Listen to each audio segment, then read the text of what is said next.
इमरान खान साहब के cipher case को लेकर जनाब FIA मैदान में उतर आई है।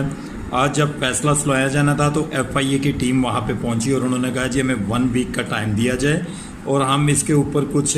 ऐसे बयानात रिकॉर्ड करवाना चाहते हैं कि इससे ये साबित होगा कि इमरान खान साहब ने जो साइफर लहराया था वो सब एक झूठ का पलंदा था।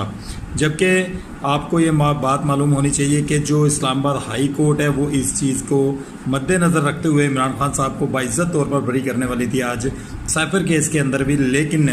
FIA की जो एंट्री हुई है उससे वो जो समाअत चल रही थी उसको